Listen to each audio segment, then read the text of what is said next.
மணப்பெண்ணின் பிரத்யேகமான திருமணம் விவாஹா தி சென்னை சில்க்ஸ். ஆச்சி பாதாம் ட்ரிங்க். ஆச்சி பாதாம் ட்ரிங்க் ஒன்னு வாங்கினா ஒன்னு free. Periyar Maniammai Institute of Science and Technology, Tanjavur. Aerospace engineering with specialization in unmanned aerial vehicle. Murugar மாநாடு நடத்துறது ஒன்றும் தப்பே கிடையாது. இந்து முன்னணி நண்பர்கள் நடத்துறாங்கன்னா ரொம்ப சந்தோஷம் தான். ஆனால் அந்த இந்து முன்னணிங்கிறது தாண்டி அது இன்னைக்கு அரசியல் வெப்பனாக அவங்க யூஸ் பண்ணணும்னு பார்க்குறாங்க. அதுதான் டேஞ்சர். டிஎம்கே திருப்பரங்குன்றம் மலை இருக்கு, அது சிக்கந்தர் மலைன்னு சொல்லிவிட்டாங்க. ஆகவே அதை எதிர்த்து நீங்கள்லாம் போராடணும், என்ன பெரிய கூட்டத்துக்கு வரணும் அப்படின்னு இன்னும் பேசுகிறேன். என்னைக்கு டிஎம்கே சிக்கந்தர் மலைன்னு சொன்னாங்க. இந்து மக்களையே இவங்க தாய் மனப்பான்மையோட தான் பார்க்குறாங்க. இது அபத்தமான பேச்சு சார். ஐ திங்க் நான் நான் நிதானமாக பேசிட்டு இருக்கேன். நீங்கள் இப்போ என்ன ப்ரொவோக் பண்ணுற மாதிரி கோயில் விழாவுக்கு கூட அனுமதி தருவாங்க. மாருதி சீனிவாசன் சொல்கிறேன் கந்த சீட்டை வச்ச முழுகலாம் அவங்களுக்கு தெரியுமா? அவன் கையில் புத்தகத்தை வச்சுன்னு பார்த்து இப்படி அப்படின்னு பார்த்துட்டு அந்த நாள்லாம் மறந்து போச்சா என்ன? இந்து விரோத ஆட்சின்னு தான் சொல்கிறாங்க அவங்க. அதை சொல்கிறதுக்காக ஒரு கான்ஃபரன்ஸ் தான் கேட்குறேன். இதில் ஒரு கலர் வரும்போது இதில் நாங்கள் அரசியல் பேச போகிறோம்னு நீங்களா ஏன் கற்பனை பண்ணிக்கிறீங்க? நாங்கள் ஆன்மீக மாநாடு தானேங்கிறாங்க. பழனியில் நடந்த அனைத்துலக முத்தமிழ் முருகன் மாநாடம் நான் கலந்து கொண்டேன். மிக சந்தோஷமாக கலந்து கொண்டேன். அவர் மாதிரி நீங்கள் நடத்த போகிறீங்களா? பழனியில் நடத்திட்டாங்க, அதுக்கு போட்டியாக நடத்துகிறாங்களா? போட்டியாலாம் நடத்த முடியாது சார். ஏன்னா அது முழுக்க ஆன்மீக மாநாடு சார். இவங்க நடத்துறது முழுக்க அரசியல் மாநாடு. ஆடி மாதம் நடந்தனா அம்மனுக்கு கூழ் ஊத்துறது, அதே மாதிரி முருகப்பெருமானுடைய திருக்கோயில்களில் பால் காவடி, பன்னீர் காவடி, புஷ்ப காவடின்னு எல்லா காவடியும் எடுத்துட்டு இருக்காங்க. காலங்காலமாக நடந்து கொண்டிருக்கின்றது. யாரையாவது தடுத்து நிறுத்தினாங்களா? அவங்களுக்கு இதெல்லாம் வச்சு ஒரு ஓட்டு வாங்கணுங்கிறதா பார்க்குறாங்க. இது டேஞ்சரஸான இஷ்யூவாக நான் பார்க்கின்றேன். அது ஆன்மீகம் என்ற பெயரில் மிகப்பெரிய அரசியல் செய்கின்ற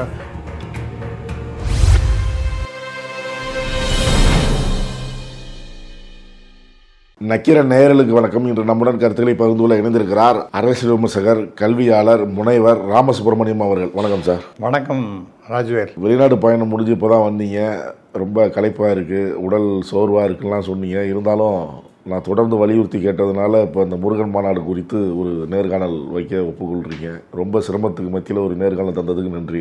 மிக்க நன்றி மிஸ்டர் ராஜ்வேர். இன்ஃபேக்ட் ரொம்ப என்னன்னு தெரியல, இந்த தடவை ஒரு ஆஃப்ரிக்கா அண்ட் யூரோப்புக்கு நான் ட்ராவல் பண்ணது ரொம்ப டயர்டாக தான், ரொம்ப டயர்டாக இருக்குது. I think age is catching up very fast. அதனால் இன்னும் எந்த தொலைக்காட்சி நிறைய கால்ஸ்லாம் வந்தது, யூடியூப்பில் இதெல்லாம் வந்தது. எதுக்கு நான் சொல்கிறேன், நண்பர் நீங்கள் ரொம்ப அன்போடு அழைச்சதுனால இன்றைக்கி சரின்னு ஒத்துன்ட்ருக்கேன். இங்கே திராவிட இயக்கம் வலுவாக இருக்குது, திராவிட கட்சிகள் ஆளுது அப்படின்னாலும் திராவிட கட்சியில் இருக்கிறவங்க பெரும்பாலும் கோயிலுக்கு போவாங்க. அதே நேரத்தில் பெரியாரையும் விட்டு கொடுக்க மாட்டாங்க. இப்போ இந்த நேரத்தில் இங்கே முருகன் மாநாடு அப்படிலாம் சொல்லி ஒரு கிளப்புறாங்க அப்படின்னு ஒரு குற்றச்சாட்டு நிலவுது. இப்போ இந்த முருகர் மாநாடு நடத்துறது ஒன்றும் தப்பே கிடையாது. இந்து முன்னணி நண்பர்கள் நடத்துகிறாங்கன்னா ரொம்ப சந்தோஷம்தான். ஏன்னா நான் இந்து முன்னணி சார்பாக நடத்திய சில மாநாடுகளுக்கு போயிருக்கேன். ஐ திங்க் 4-5 வருஷத்துக்கு ஒரு தடவை நடத்துவாங்கன்னு நினைக்கிறேன். மரியாதைக்கும் வணக்கத்திற்கும் உரிய திரு ராமகோபாலன் அவர்கள், அவர் தான் இதை துவக்கி வைச்சவர், ஃபவுண்டர் ஆஃப் இந்து முன்னணி. அவர் எனக்கு ரொம்ப நெருக்கமானவர். அதை தாண்டி இந்து முன்னணி சேர்ந்தவர்கள் நண்பர்கள்லாம் எனக்கு ரொம்ப நெருக்கமானவர்கள். ஆர்எஸ்எஸ்லேயும் ஏராளமான நண்பர்கள் இருக்கின்றார்கள். இதெல்லாம் ஒரு புறம். பிஜேபி நான் இருந்திருக்கேன்னு உங்களுக்கு நன்றாக தெரியும். அதனால் அந்த சில தலைவர்கள்லாம் எனக்கு நல்ல பழக்கம் உண்டு, அப்படிங்கிறதெல்லாம் உண்டு. அந்த இந்து முன்னணி நடத்துகின்ற மாநாட்டில் ஒரு கான்செப்டை வச்சுப்பாங்க. ஏதாவது எந்த கோயிலில் என்ன இஷ்யூ இருக்குது அப்படிங்கிறத எடுத்துகிட்டு அதை பேசுவாங்க. அதை தாண்டி அரசே ஆலயத்தை விட்டு வெளியேறு அப்படிங்கிற கோஷ கட்டாயமாக இருக்கும். அரசே ஆலயத்தை விட்டு வேறு அரசாங்கமே நீ அதுக்குள்ளே பிரவேசிக்காத, அந்தந்த இடத்துல யாரெல்லாம் முக்கியஸ்தர்கள் இருக்காங்களோ அவங்க கையில் அந்த ஆலயத்தை ஒப்படைச்சிட்டு நீ வெளியில் போயிடும்பாங்க. நானே அதை பேசியிருக்கேன். ஏன்னா அது சார்பாக நானே இந்த கான்செப்டை நான் வலியுறுத்தி பல முறை நான் பேசியிருக்கின்றேன் என்பதை வெளிப்படையாகவே பேசுகின்றேன். ஆனால் ஹெச்ஆர்என்சி டிபார்ட்மெண்ட் அதனுடைய அட்வைசரி கமிட்டராக என்னை போட்ட பிறகு அதில் நான் அதனுடைய செயல்பாடுகளை பார்க்கின்றேன். ஒரு அரசாங்கம் இல்லைன்னா இவ்வளோ பெரிய கோயில்கள், சொத்துக்கள், மேனேஜ்மெண்ட் இதெல்லாம் தனிப்பட்ட முறை மேலே யாரோ சில முக்கியஸ்தர்கள் அந்தந்த இடத்துல இருக்கிறவங்க அவங்க மேனேஜ் பண்ணுவாங்கன்னு சொன்னால் அது என்னத்துக்கு ஆகும்னா முன்னாடி நடந்தது போல் ஓமந்தூர் ராமசாமியை முதல்ல ஓமந்தூரார் நாயக்கர் அவர் வந்து சொன்னது போல் இது வந்து தனி மனிதர்கள்கிட்ட போய் சேர்ந்துடும். அது வந்து என்ன ஆகுதுன்னா எக்ஸ்ப்ளாய்டேஷன், அதை அந்த சொத்தெல்லாம் சூறையாடிட்டு இருந்தாங்க. அதுதான் அவரை எடுத்து அவர் பேசியிருக்கின்றார். ஓமந்தூரார் அவர்கள் அசம்பிளிலேயே பேசியிருக்கின்றார். ஆகவே அது பெரிய மிக பிரச்சனை. ஒரு வலிமைமிக்க ஒரு அதிகாரமுள்ள ஒரு மிகப்பெரிய கட்டமைப்பு, எல்லா வசதிகளும் வாய்ப்புகளும் அதிகாரமும் இருக்கக்கூடிய அரசாங்கத்தின் கையில் தான் கோயில்கள்லாம் இருக்கணும். அப்படி தான் நான் நம்புகின்றேன். ஆகவே என்னுடைய கருத்தை இப்போ மாறுபடுகிறேன். அரசு ஆலயத்தை விட்டு வெளியேறினா இப்போ அரசாங்கம் ஆலயத்தை விட்டு வெளியேற முடியாது அப்படிங்கிறது தான் என்னுடைய கருத்து. ஏன்னா இல்லை அவங்க வெளியேறிட்டாங்கன்னா அந்த எங்கேயோ போய்டும் அந்த கோயில்கள்லாம் தனிநபர். ஆமாம், அது சூறையாடப்பட்டு விடும். அதில் ஒன்றும் சந்தேகமே கிடையாது. முன்னாடி இதெல்லாம் நான் பற்றி நிறையவே பேசியிருக்கின்றேன். எவ்வளோலாம் சூறையாடப்பட்டன அப்படிங்கிறதெல்லாம் பற்றி நான் உங்கள் தொலைக்காட்சிகளே பல முறை பேசியிருக்கிறேன். அதனால் அரசாங்கம் இருக்கணுங்கிறது. இப்போ ரெண்டாவது நீங்கள் பார்த்தீர்கள் என்றால், இவர்கள் இந்த மாநாடு நடத்துறது ஒன்றும் தப்பு கிடையாது. நான் சொன்னாப்புல அவங்களுக்கு ஒரு குறிப்பிட்ட 4-5 வருஷத்துக்கு ஒரு தடவை நடத்துவாங்க. அதை தாண்டி பல கூட்டங்களை நடத்துவாங்க. வருஷத்துக்கு ஒரு முடி பொதுவாக மாநாடு நடத்துவாங்களா, முருகன் மாநாடு நடத்துவாங்களா? முருகன் இல்லை, அது நான் தான் சொன்னேன், ஒரு இஷ்யூ, ஹிந்து மத இஷ்யூ எடுத்துட்டு அது அந்த கான்செப்டை வச்சு நடத்துவாங்க.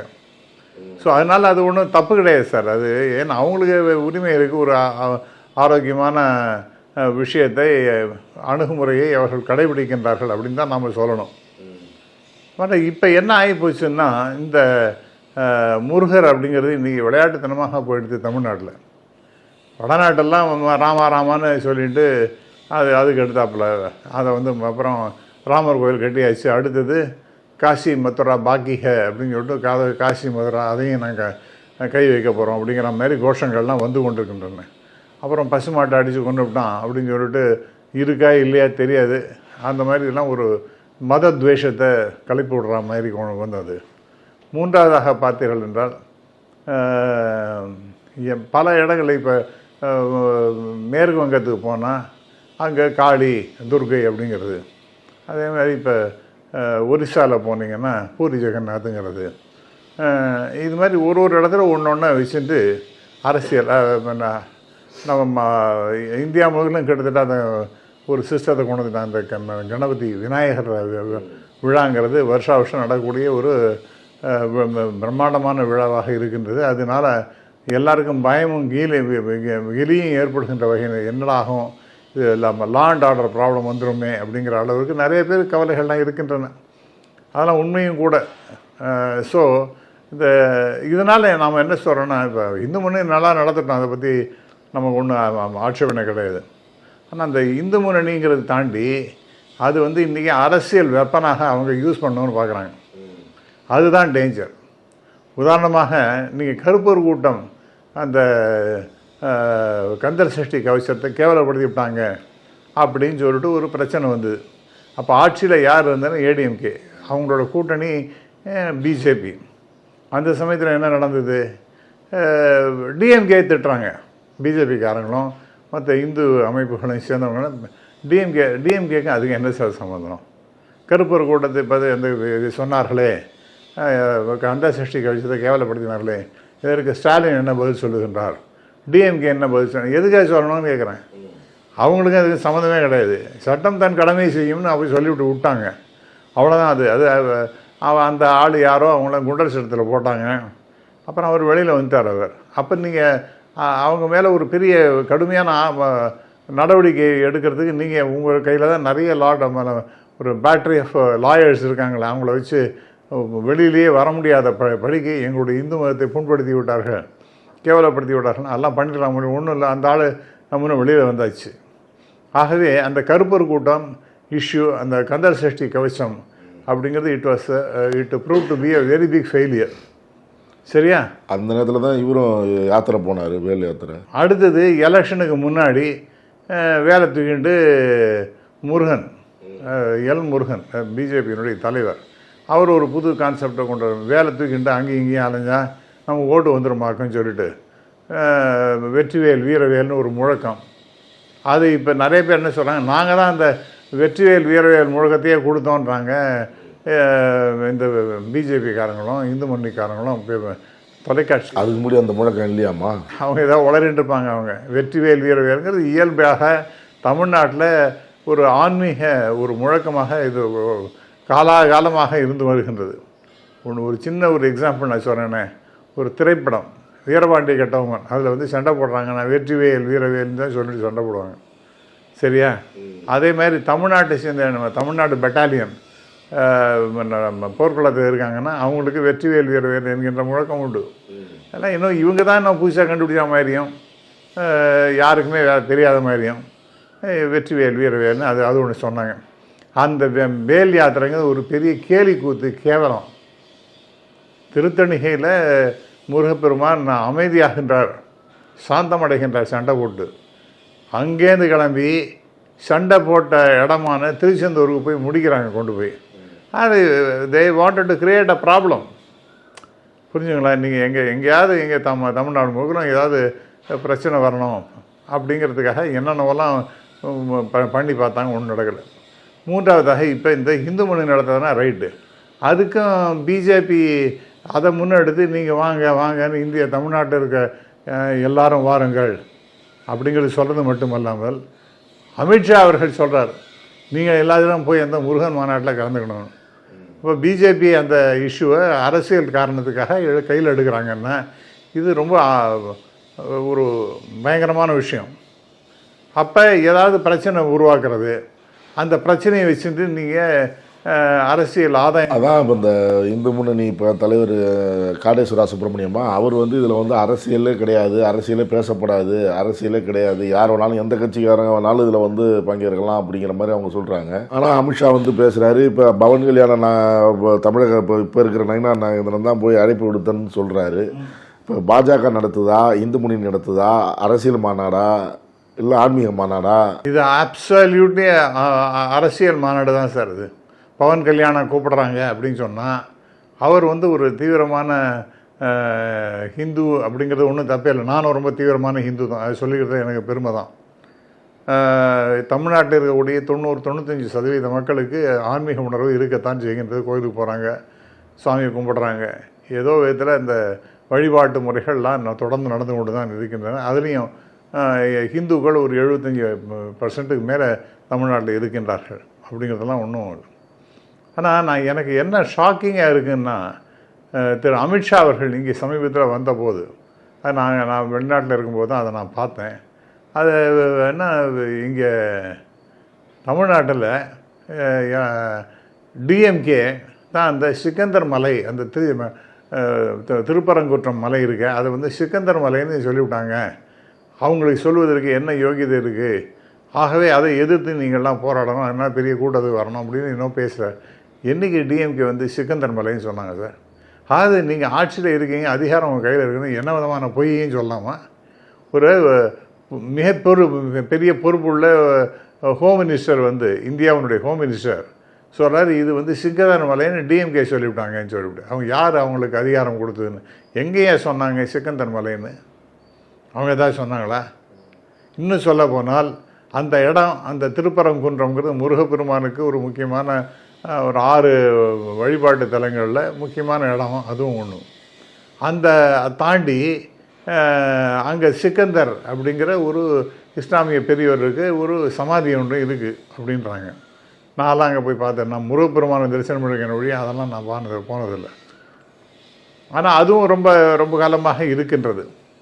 அப்போ அதை வந்து உறுதிப்படுத்தினது யாருன்னு பார்த்தீங்கன்னா, அந்த மலையில் அதெல்லாம் இருக்கக்கூடாதுங்கிற அளவுக்குலாம் சட்டங்க கேஸ் எல்லாம் போட்டு கடைசியில் 1931 if I'm right privy council லண்டனில் ஒரு டெசிஷன் எடுத்துட்டாங்க. அதெல்லாம் அவங்களுக்கும் இருக்கலாம், இவங்களும் இருக்கலாம், சிவபெருமானுக்கும் அங்கே இடம் உண்டு. ஐ திங்க் புத்தர் விகாரமோ அல்லது சமண விகாரமோ இன்னொன்று இருக்கு போல இருக்குது, அதுவும் இருக்கலாம் அப்படிங்கிற மாதிரி சொல்லியிருக்காங்க. அப்போ யார் சொன்னாங்க சிக்கந்தர் மலைன்னதுக்கு? யார் சொன்னாங்க? ஏதோ பொய் சொல்கிறதுனா ஒரு எல்லையற்ற பொய்யாக சொல்கிறது. இது காரணம் என்ன? அவங்களுடைய உள்மனத்தில் என்ன இருக்குன்னா, இது ஒரு மிகப்பெரிய பிரச்சனையாக உருவாக்க வேண்டும் ஆன்மீகம் அப்படிங்கிறத அரசியலாக மாற்ற வேண்டும், அது ஒரு கையில் ஒரு ஆயுதமாக எடுத்துக்கொள்ள வேண்டும் அப்படிங்கிற மாதிரி தான் அவங்க பண்ணிகிட்ருக்காங்க. இது வந்து நியாயமே இல்லாதது. அதில் இப்போ பிஜேபி தான் ரொம்ப குதிக்கிறது. நான் கேள்விப்படுறது என்னென்னா, டிஸ்ட்ரிக்டில் டெய்லி அவங்கள காண்டாக்ட் பண்ணிட்டுருக்காங்க, டிஸ்ட்ரிக்ட் செக்ரட்டரி அப்புறம் முக்கியஸ்தரெல்லாம் காண்டாக்ட் பண்ணி, நீங்கள் எவ்வளோ பேர் வரீங்க, எவ்வளோ வேன் வரும், எவ்வளோ பஸ் வரும், அதெல்லாம் எங்களுக்கு கணக்கு கொடுங்க, எவ்வளோ பேர் நம்ம திரட்டி இப்போ கொண்டு போகணுமா, அதை வந்து வெற்றி பெற செய்ய வேண்டும் அப்படின்னு. அப்போ இது அவங்களாம் வரட்டுமே, மக்களாக தானாக வரணும். பக்தி முருக மாநாடம் அவங்களாம் வந்துட்டு போட்டோம். இதுக்கு எவ்வளோ பெரிய வேலை நடந்துட்டுருக்கு. டெய்லி கேட்டுருக்காங்களா சார்? டெய்லி கேட்டுறாங்க, நீங்கள் இன்றைக்கி எவ்வளோ பேர் நீங்கள் பார்த்தீங்க, எவ்வளோ பேர்கிட்ட பேசினீங்க, எவ்வளோ பேர் வராங்க, இதெல்லாம் தேவையா இதெல்லாம்? ஏன்னா நானும் அந்த பழனியில் நடந்த அனைத்துலக முத்தமிழ் முருகன் மாநாடம் நான் கலந்து கொண்டேன், மிக சந்தோஷமாக கலந்து கொண்டேன். அதில் ஒரு வார்த்தை கூட அரசியல் கிடையாது சார். நம்முடைய முதல்வர் அதை தொடங்கி வைக்கிறார். அது என்ன சொன்னான்னா, உலக அளவில் இருக்கக்கூடிய முரு பக்தர்கள் மாநாடு தமிழ்நாட்டில் நடைபெற வேண்டும் என்பது அவங்களுடைய ஆசை. அதை பூர்த்தி செய்யும் விதமாக இங்கே இன்றைக்கி நடைபெறுகின்ற இந்த மாநாடு வெற்றி பெற வாழ்த்து, அவ்வளோதான். இதில் அரசியலும் கிடையாது, தமிழ்நாடு அரசாங்கத்தினுடைய வேலையும் ரோலும் கிடையாது. அடுத்தது பார்த்திங்கன்னா, இது யாராவது எடுத்து முன்னின்று தான் நடத்தணும். அது இந்த ஹெச்ஆர்என்சி மினிஸ்டர் திரு சேகர் பாபு அவர் முன்னின்று நடத்தினார். அவரை அரசியல் பேசினாரா? ஒன்றும் கிடையாது. இன்ஃபேக்ட் அவருடைய கடுமையான உழைப்பை நான் வந்து அருகிலிருந்து கண்கூடாக பார்த்து மிக்க மகிழ்ந்தவன். 6-7 மாதம் அவர் தூக்கமே கிடையாது. என்னென்ன யாரெல்லாம் எந்தெந்த பெரியவர்கள்லாம் வருகிறார்கள், உலகத்துலேருந்து எந்தெந்த நாட்டிலேருந்து வருகின்றார்கள், அவர்கள்லாம் என்னென்ன பேப்பர்லாம் என்ன தலைப்பில் பேச விளைகின்றார்கள், என்ன ஆய்வு கட்டுரைகளை அவர்கள் சமர்ப்பிக்கின்றார்கள், அந்த ஆய்வு கட்டுரைகளை இவாலுவேட் பண்ணுறதுக்கு ஒரு குழு, அப்புறம் வந்து இயல் இசை நாடகம் அப்படிங்கிற மூணு விதத்துலேயும் மிக சிறப்பாக நடைபெற்ற மாநாடு. அது ஒரு வார்த்தை கூட அரசியல் கிடையாது சார். ஒரு பர்சன்டேஜ் கூட அரசியல் கலக்காத அற்புதமாக நடைபெற்ற உண்மையான ஆன்மீக மாநாடு என்பது அந்த முத்தமிழ் உலக முருகன் மாநாடு. அதில் ஒன்றும் சந்தேகமே கிடையாது. ரொம்ப சிறப்பாக எனக்கு மனசு அவ்வளோ அதை அட்டன் பண்ணிட்டு வந்த உடனே அந்த ஆன்மீக உணர்வு ரொம்ப காலமாக அப்படியே என்னுடைய இருந்தது. அருமையாக பாடினவங்களாக இருக்கட்டும், அற்புதமாக பேசினவர்களாக இருக்கட்டும், ஆய்வு கட்டுரைகள்லாம் அவ்வளோ சிறப்பாக கொடுத்தவர்களாக இருக்கட்டும், இந்த ட்ராமாவாக இருக்கட்டும், டான்ஸாக இருக்கட்டும், அடே அப்பா அதெல்லாம் எவ்வளோ அற்புதமாக 7-8 மாதம் தொடர்ந்து இதே செஞ்சு பண்ணார்னா, நாம் நம்முடைய மினிஸ்டருக்கு நாம் எத்தகைய வாழ்த்துக்களையும் தெரிவிக்கணும், பாராட்டுகளையும் தெரிவிக்கலாம். ஹீ டிசர்வ்ஸ் அவர் 100% appreciation in respect of that conference at Palani. அதனால் அவரை போய் அவரை மாதிரி நீங்கள் நடத்த போகிறீங்களா? பழனியில் நடத்திட்டாங்க, அதுக்கு போட்டியாக நடத்துகிறாங்களா இல்லை என்ன காரணம்? சார் போட்டியாலாம் நடத்த முடியாது சார். ஏன்னா அது முழுக்க ஆன்மீக மாநாடு சார். இவங்க நடத்துறது முழுக்க அரசியல் மாநாடு. அதுக்கு எப்படி போட்டியாக இருக்க முடியும்? இது ஒன்றுக்கு ஒன்று பயங்கரமான வித்தியாசமான ஒரு விஷயமாக இருக்கின்றது. அதை நான் தான் சொன்னேன், உலகத்தில் இருக்கக்கூடிய பெரிய பெரிய அறிஞர்கள்லாம் வந்து கலந்து கொண்டார்கள், அப்புறம் சமய பெரியவர்கள்லாம் வந்து கலந்து கொண்டார்கள். அமித்ஷா வரைக்கும் வந்து முருகன் மாநாடு பேசுறதுக்கு என்ன காரணம்? அதான் சார் அரசியல் தான், வேற ஒன்றும் இல்லை. அவங்களுக்கு அந்த அரசியலை வச்சு தான் இன்றைக்கி பிஜேபி ஜெயிச்சதுக்கு காரணமே ராமர் கோயிலை கட்டணும், அதே இடத்துல ராமர் கோயிலை கட்டுவோம்னு சொல்லிட்டு ஒரு முழக்கத்தை வச்சு எல்கே அத்வானி ரத யாத்திரை போய் அதை வந்து மிகப்பெரிய அளவிற்கு பாப்புலரைஸ் பண்ணி மக்கள்கிட்ட கொண்டு போய் சேருது. அந்த ஆன்மீக உணர்வினை தூண்டி அரசியல் ஆதாயங்களை பெற்றவர்கள் பாஜக. அது அகில இந்திய அளவில் நடந்ததுன்னு சொன்னால், அதே மாதிரி உத்தரப்பிரதேசலையும் பெரிய அளவிற்கு வெற்றி பெறுவதற்கு காரணமாக, குஜராத்லேயும் அதே மாதிரி தான். அவங்க நீங்கள் அங்கே போன அதே மாதிரி ஹரியானாவில் போனீங்கன்னா, ஐயோ பசுன்னு ஏதாவது சொல்லிவிட்டிங்கன்னா உங்களை கொண்டுடுவோம், உங்கள் தோலை உரிச்சு விடுவோம். ஏதாவது பசுவுக்கு ஏதாவது கெடுதல் அப்படிங்கிற மாதிரி ஏதாவது சொல்லிவிட்டிங்கன்னா உங்கள் தோலை உரித்து மாட்டிடுவோம். ஸோ அந்த மாதிரி ஒரு வக்கரமான உணர்வுகளை தூண்டி ஆன்மீகம் என்கின்ற பேரில் அரசியலை செய்கின்றவர்கள். அதே மாதிரி பூரி ஜெகநாத் அதை ராமர் கோயிலை விட்டார் நம்ம பிரைம் மினிஸ்டர் பூரி ஜெகநாத் வாழ்க அப்படின்னு சொல்லிட்டு அவர் ஒரு கோஷத்தை போடுறாரு. ஆகவே இது வந்து முழுக்க முழுக்க அரசியல் கூட்டம். அதில் வந்து இது அந்த கந்தர் சஷ்டி கவசத்தை எல்லோரும் சேர்ந்து பாராயணம் பண்ண போகிறாங்களாம். பண்ணுங்க, யார் சொன்னா வேண்டான்னு சொன்னேன்? தாராளமாக செய்யுங்க. எவ்வளோ இடத்துல நடந்து கொண்டு தான் இருக்குது. இப்போ இந்த அதுவும் நான் சொல்ல பார்த்தீங்கன்னா இந்த கந்தர் சஷ்டி கவசமாக இருக்கட்டும், திருப்புகழாக இருக்கட்டும், திருவாசகமாக இருக்கட்டும், தேவாரமாக இருக்கட்டும், இது எல்லா இடத்துலையும் பல இடங்களில் கூட்டு பிரார்த்தனையாக நடத்துகின்றார்கள். அது மட்டும் அல்லாமல் எல்லா பாடல்களையும் பாடுகின்ற முழுமையாக பாடுகின்ற இந்த திருவாசகம் முற்றோதல்ங்கிறது ஏராளமாக நிறைய இடத்துல நடைபெறுகின்றது. அகஸ்தியர் தேவாரம் என்பது முற்றோதல் நிறைய இடத்துல நடைபெறுகின்றது. இது அபிராமி அந்தாதி எல்லாரும் சேர்ந்து பாடுறாங்க. கந்தர் சஷ்டி கவசத்தை ஏராளமானவர்கள் ஒன்றாக கூடி பாடுகின்றார்கள். இதெல்லாம் நடந்து கொண்டு தான் இருக்கிறது. இது வந்து நமக்கு சொல்லித்தர மாட்டோம். நீங்கள் பாடுறேன்னு சொன்னால் பாட்டு போங்க. முருகன் மாநாடு கூட ரொம்ப அற்புதமாக ஒரு சில பேர் அந்த கந்தர் சஷ்டி கவசத்தை ரொம்ப அருமையாக பாராயணம் செய்தார்கள். அது மட்டும் அல்லாமல் திருப்புகழ் அதில் வந்து அந்த ஓதுவார்கள்லாம் அவ்வளோ அற்புதமாக பாடினார்கள். அதெல்லாம் இருக்குது சார். அதனால் நீங்கள் நமக்கு சொல்லித்தரோம். நான் புதுசாக இதான் பாடுறேன்னு சொன்னால் பாடிட்டு போங்க, அதை பற்றி ஒன்றும் தப்பே கிடையாது. அதை தாண்டி இதை வந்து பிஜேபி கையில் எடுக்கிறதுனா அவுட் அண்ட் அவுட் அரசியல். நான் இல்லை அதெல்லாம் ஒன்றும் கிடையாது அப்படின்னு பேசினீங்கன்னா யாரும் நம்ப மாட்டாங்க. தமிழ்நாட்டு மக்கள் முட்டாள்கள் இல்லை. யோகி வர்றதா சொல்கிறாங்க. இப்போ அவங்கெல்லாம் முருக கடவுளை இதுக்கு முன்னாடி வழிபட்டுருக்காங்களா சார்? நான் என்ன சொல்கிறேன், எனக்கு நான் வந்து அவங்க வழிபடாது போனால் போட்டேன் சார். என்ன ஆனால் அவர்கள் ஒரு ஹிந்துங்கிற முறையில் அவர் வரலாம் அப்படின்னு சொன்னால் அதில் ஒன்றும் தப்பே கிடையாது. யார் வேணால் இருந்துட்டு போட்டோம். ஒரு இது இந்து கடவுள், முருகப்பெருமான் என்பது இந்து கடவுள் அப்படின்னு நம்ம நிச்சயமாக நம்புகின்றோம். அதை முன்னாடி வழிபட்டாங்களே, இப்போ புதுசாக வழிபட போகிறாங்களான்னா அதை பற்றிலாம் நம்ம கேட்க வேண்டியிருக்கு. இப்போ முருகனை பொறுத்த வரைக்கும் தமிழ் கடவுள் அதை இந்து கடவுளாக மாற்றுறாங்க அப்படின்னு ஒரு பக்கம் சொல்கிறாங்க. இப்போ வந்து தமிழ் கடவுளாக இருக்கிறதுனால வட இந்தியாவிலலாம் அதெல்லாம் முருகனை வழிபடுறது இல்லை. அது இல்லை. சுப்பிரமணியன்னு சொல்லிட்டு அங்கெல்லாம் நிறையா இடத்துல பேர் இருக்குது. அதனால் நிறைய பேரெல்லாம் பார்த்தீங்கன்னா கூட சுப்பிரமணியன் பேர் சேர்த்துக்கிட்டதா சொல்கிறாங்களே, முருகன் வைக்க மாட்டாங்க. இல்லை நிறைய பேர். நான் உங்களுக்கு குறிப்பிட்டேன். எனக்கு சில நண்பர்கள் கூட இருக்காங்க. அவங்களாம் அந்த பேரெல்லாம் கேட்டிங்கன்னா நீங்கள் முருகப்பெருமானுடைய பேராக தான் இருக்கும். சரி, இருந்துட்டு போட்டேன். நான் இல்லைன்னு சொல்லலை சார். ஆனால் இந்த இஷ்யூவை நீங்கள் கையில் எடுக்கிறதுக்கு காரணம் என்ன? தமிழ்நாட்டை ஒரு கலவர பூமியாக மாற்றணும். ஆன்மீக இப்போ தான் என்ன சொல்கிறாங்களே, தமிழ்நாடு ஆன்மீக பூமி அப்படின்றாங்க. யார் இல்லைன்னு சொன்னால்? இங்கே தான் தேவாரம் கிடச்சிது, இங்கே தான் திருவாசகம் கிடச்சிது, இங்கே தான் அந்த ஆழ்வார்களுடைய பாடல்கள்லாம் கிடைச்ச இடம். பெரிய புராணம் போன்ற அற்புதமான காவியங்கள்லாம் கிடைச்சது இங்கே தான். ஆகவே இதெல்லாம் நமக்கு சொல்லித்தருவானா சார்? அருணகிரிநாதருடைய பாடல்களாக இருக்கட்டும், திருப்புகழாக இருக்கட்டும், அல்லது இதுவாக இருக்கட்டும், கந்தர் சஷ்டி கவசம் போன்றவர்களாக இருக்கட்டும், எதாக இருந்தாலும் சரி இங்கே இருக்கத்தான் செய்கின்றது.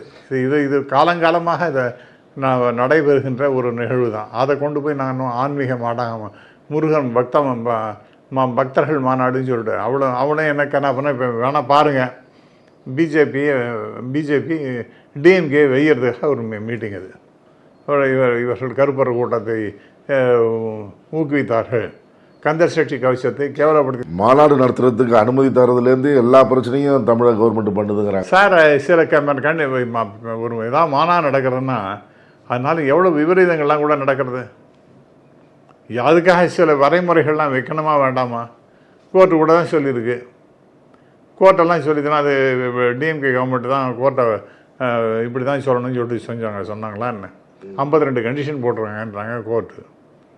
ஆகவே அந்த கோர்ட்டு அது சரியாக அதை இவாலுவேட் பண்ணி என்னென்ன தேவையோ என்ன தேவையில்லையோ இதெல்லாம் எடுத்து சொல்ல வேண்டியது. இந்து மக்களையே இவங்க வந்து மாற்றம் தாய் மனப்பான்மையோட தான் பார்க்குறாங்க. இது அபத்தமான பேச்சு சார். ஐ திங்க் நான் நான் நிதானமாக பேசிட்டு இருக்கேன். நீங்கள் இப்போ என்ன ப்ரொவோக் பண்ணுற மாதிரி கோயில் விழாவுக்கு கூட அனுமதி தர மாருதி சீனிவாசன் சொல்கிறாங்க. அவங்க சொல்லிட்டு இருப்பாங்க சார். அவங்கள எந்த கோயில் போயிருக்காங்களா? அவங்க எத்தனை கோயில் போயிருக்காங்களா? கந்தசஷ்டி கவசம் முழுகலாம் அவனுக்கு தெரியுமா? அவன் கையில் புஸ்தகத்தை வச்சுன்னு பார்த்து இப்படியும் அப்படியும் பார்த்துட்டு அங்கே ஒரு கண்ணும் இங்கே ஒரு கண்ணும் வச்சுட்டு இப்போ கந்தசஷ்டி கவசத்தை படித்த அந்த நாள்லாம் மறந்து போச்சா என்ன?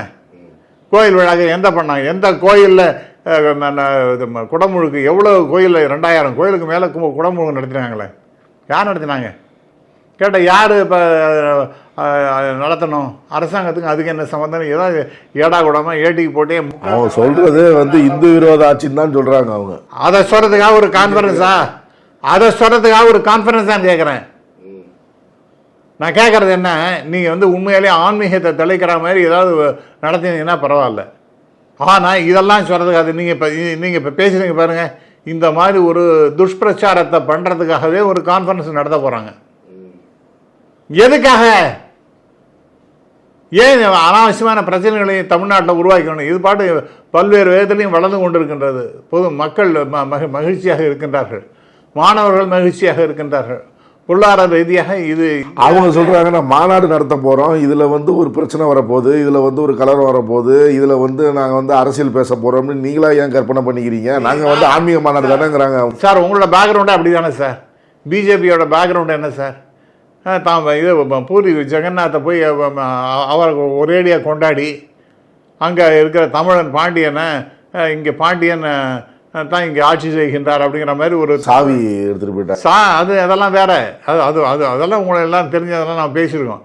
எது சொல்கிறேன், இப்போ அந்த பாண்டியனை பற்றி ரொம்ப கேவலமாக பேசி, தமிழனை கேவலமாக பேசி, அங்கே பூரி ஜெகநாத்தை ரொம்ப உயர்வாக பேசி, அந்த பணத்தை எல்லாம் இவரெல்லாம் திருடிட்டான் மாதிரியும் அதெல்லாம் பொய்யான கற்பனைகள். அதெல்லாம் ஏன், எதுக்காக? நீங்கள் அரசியல் ஓட்டு அறுவடை செய்யணுங்கிறதுக்காக இந்த மாதிரிலாம் பண்ணிட்டுருக்கீங்க.